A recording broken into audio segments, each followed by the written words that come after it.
Hi everyone, it's Zorkan. Today we are going to take a look how to select a database for a project. So what we are going to do is for each database, we are going to review architecture of that database. We are going to review query language.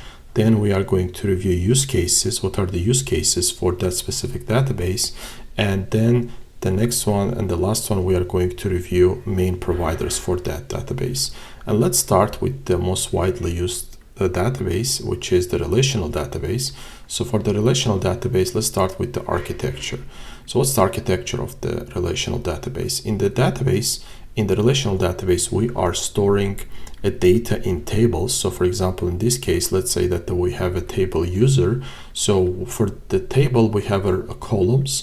For example, in this case, we have 4 columns: user ID, name, email, and the sign up date.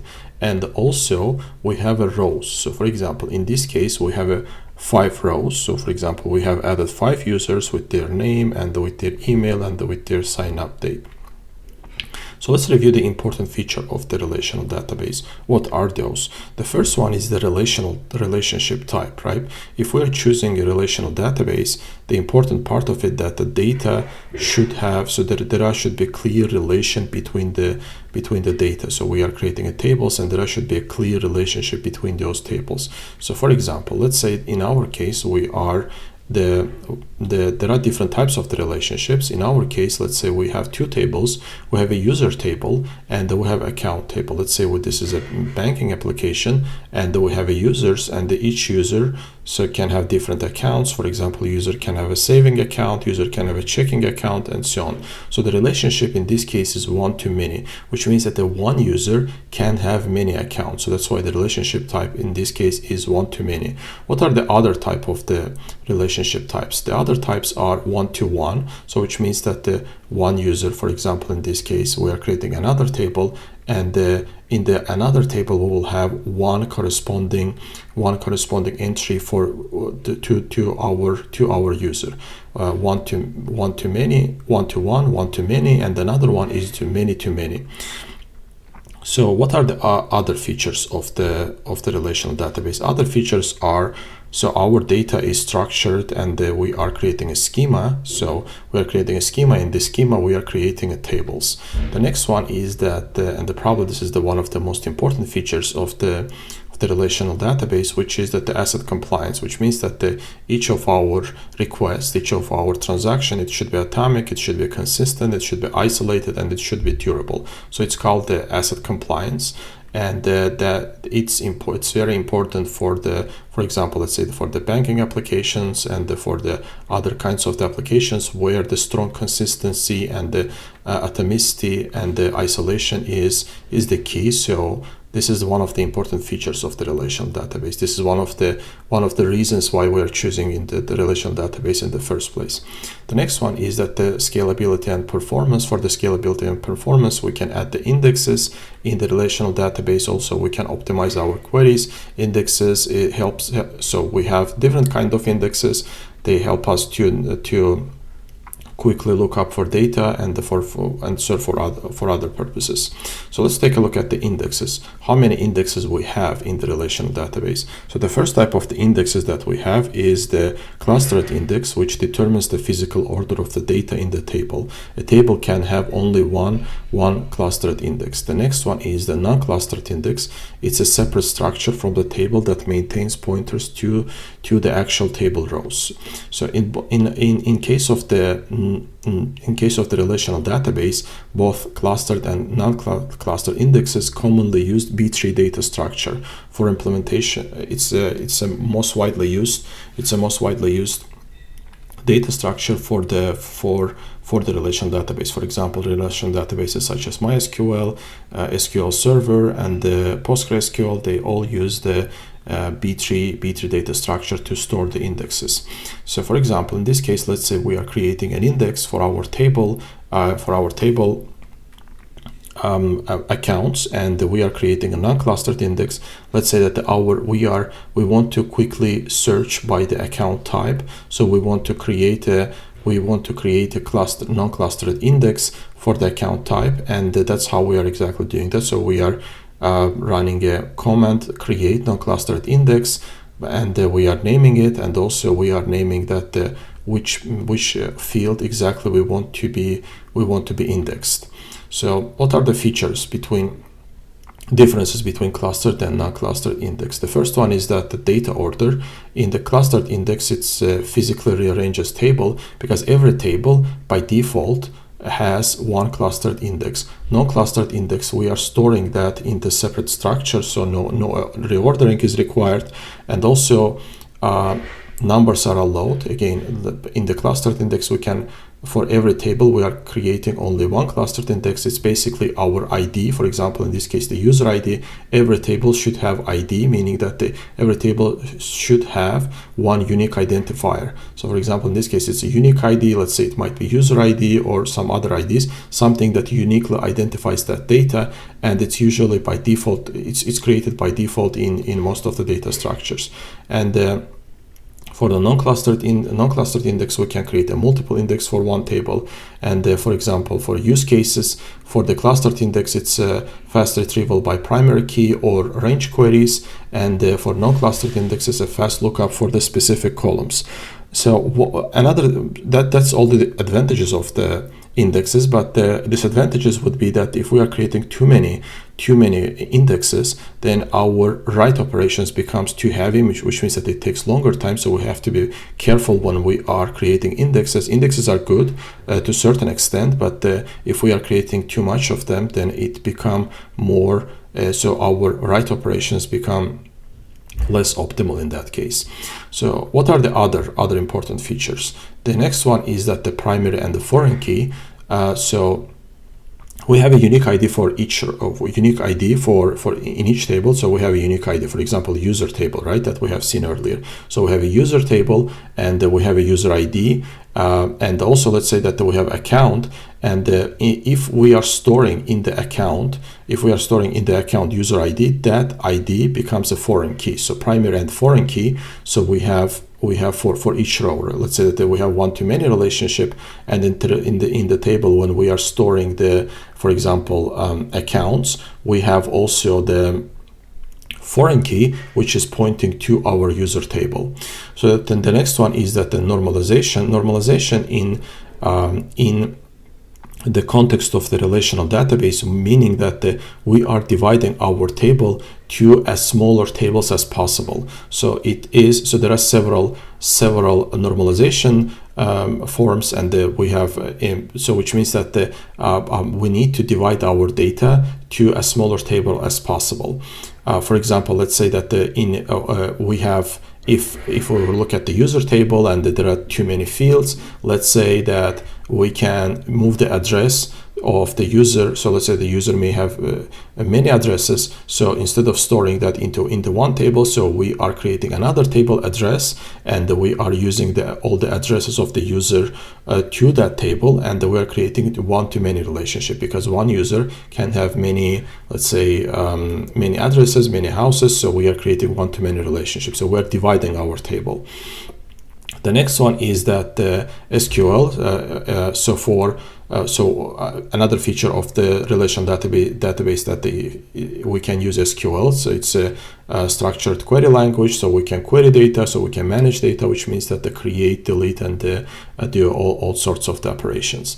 The next one is the data integrity. So again, that first one is the constraints. So relational database, they usually support various constraints to enforce data integrity. So what's that mean? For example, we can identify that for every, let's say we are creating one-to-many, right? So if we have a foreign key, it does not allow that. So if the foreign key should point to so if let's say that we have a foreign key, that ID should exist in another table. So we have that integrity. So for example, let's say that we have a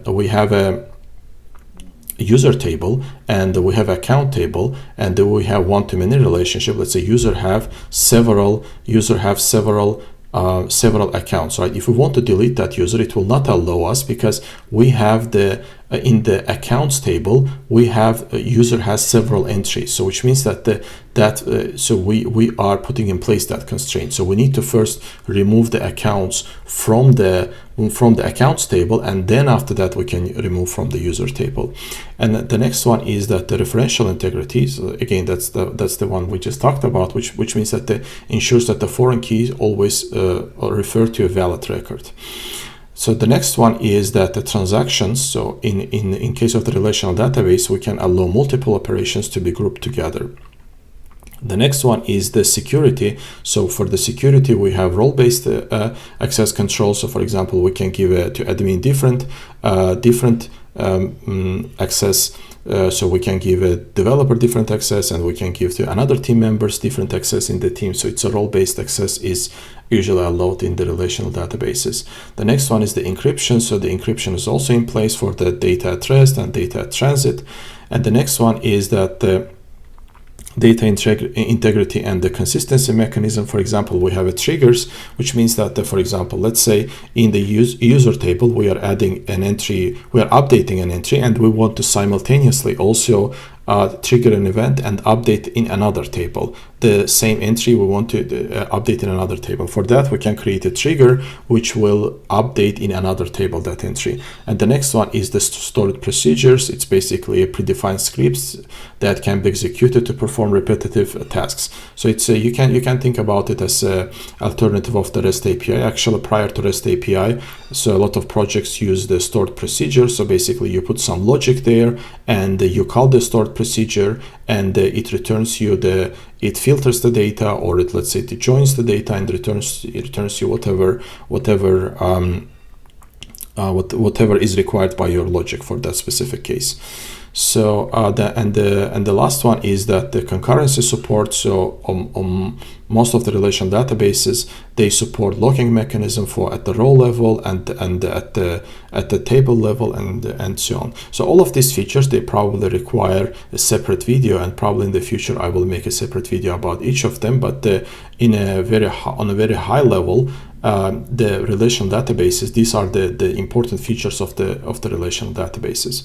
The next question is how to scale relational database. So the first approach is that we are sharding our table. So let's say that we have again storing a user, and we want to, so our table is growing too fast, and we want to shard our data. We want to shard our table. So what we do is one of the approaches, right? So we can alphabetically divide that. Let's say from A to H we are storing in one database, from I to R in another, and from S to Z we are storing in the another. Actually, in this case, there are several approaches how we can do that. Either we can create a separate tables for them. So for example, for A to H, we can create a separate table for I to R, or we can store, for example, from the A to R, we can store in one server, and from I to R, we are storing in another server, and from S to Z, we are storing in the third server. So we don't have to create a separate table for them.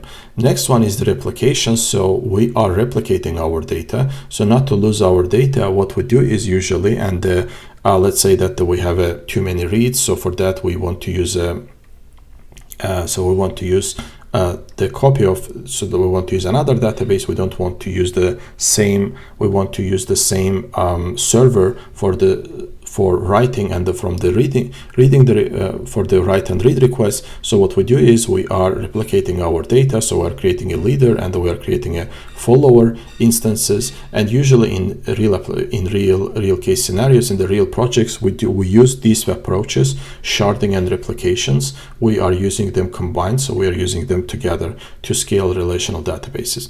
To sum up how the structure of the relational database looks like. So the first one is that we have a database, and we're creating a database, and in the database we're creating a schema. So we can create several schemas. So for each project, usually we create one schema, and in that schema we can create a number of tables. So for example, let's say we created e-commerce. We have an e-commerce application, and for that we are creating all the tables that are in that application, in that project.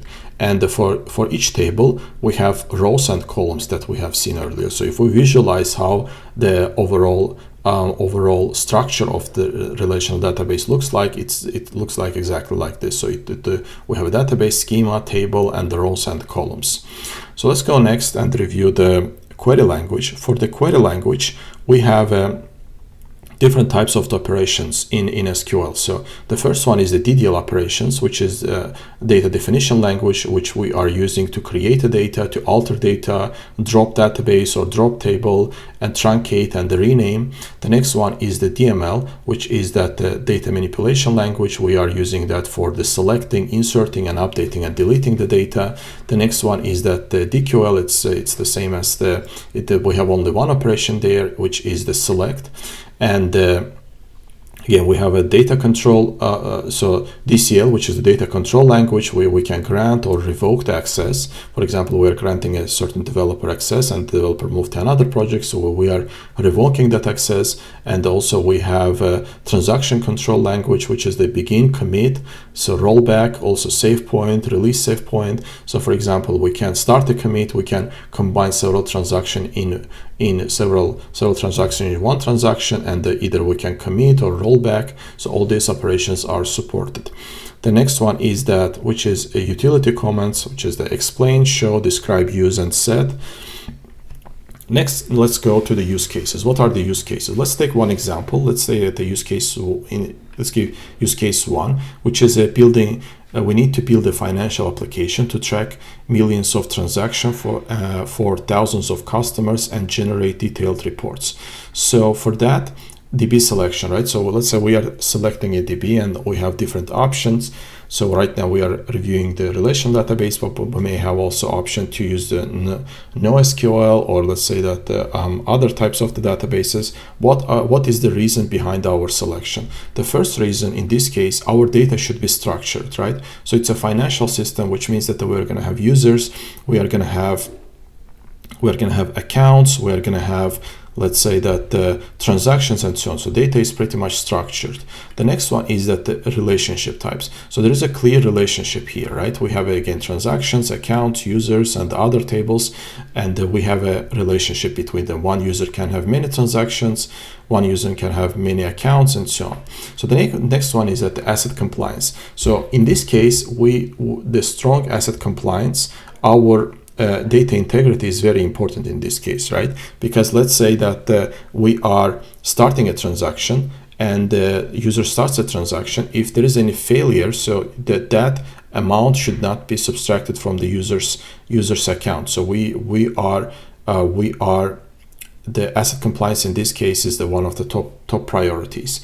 So considering these three options, we are choosing that considering these three options, we are choosing in this case relational database. So how would it look like? So for example, in this case, we're going to have a user table where we are storing all the information related to user. Then the relationship between user and account. So user can have many accounts, checking accounts, saving account, CD account, and different accounts, one to many. Also, each account can have many transactions, right? So let's say that the saving account, user from the saving account adding some money to the saving account or subtracting from the saving account. The relationship between account and the transaction also one to many.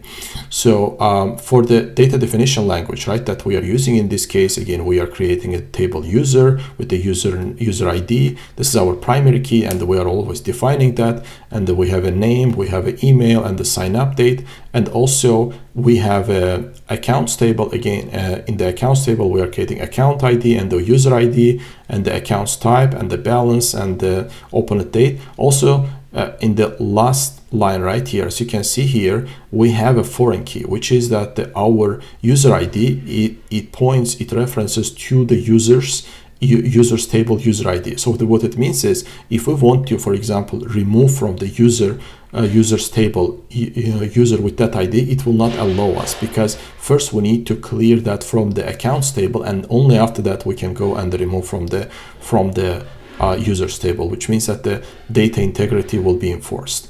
So the next one is the transactions. Again, we have a transaction ID, account, and we have a amount. Also, we have a timestamp. Again, we have also here our foreign key, which is that the account ID, it references to the accounts in the accounts table, accounts ID. So the same way, we cannot remove the account if we cannot remove the account if we have the entries in the transactions table. So we need to first clear the transactions table and then remove the account.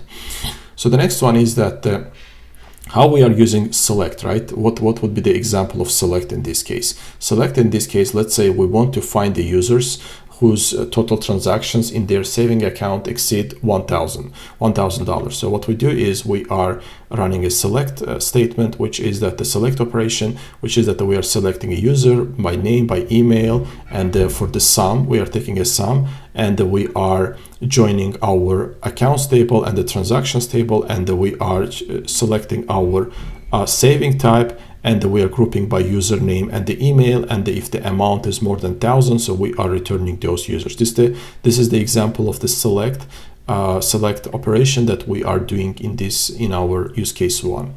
So what are the other use cases? This is the first use case, right? What are the other use cases where relational database would be a perfect fit? Another one is that we have reviewed that already, but it's a banking and financial services. For example, we have customers, account, transactions, loans. They have clear. We need asset compliance here. Also, we have a clear clear relationship type here. The next one is that the online reservation systems. For example, let's say that for some booking systems, we have a customers, we have bookings, we have rooms, or we have flights, or let's say that we are booking a concert, we have seats, and so on. Again, there is a clear relationship in this case. So the next one is that the e-commerce platform. So we can again have products, we have customers, orders, payments, and in this case also asset compliance is required, and that there is a clear relationship. The next one is that inventory management system. So we have again products, suppliers, shipments, warehouses, orders. And the next one is that, for example, supply chain management. We have products, we have vendors, we have orders, shipments, and the distributors, and so on. And the next one is that, for example, for ERP systems, so we have inventory, so we have orders, we have employees, finances, manufacturing, and again, in all of these cases, what unifies them, that we need asset compliance, and also there is a clear relationship here. So for these two reasons, we can use a relational database. And again, the next one is that the educational institutions, for example, we have students, we have courses, we have enrollments, we have professors, and so on. So what are the main providers for the relational databases? If we talk about on-premise data providers, so there are MySQL, we have PostgreSQL, we have Microsoft SQL Server, we have Oracle database, MariaDB, and so on. So for the cloud database providers, so we have Amazon RDC, so we have Google Cloud SQL, so we have Microsoft Azure SQL, and also we have IBM Cloud, and we have Heroku Postgres.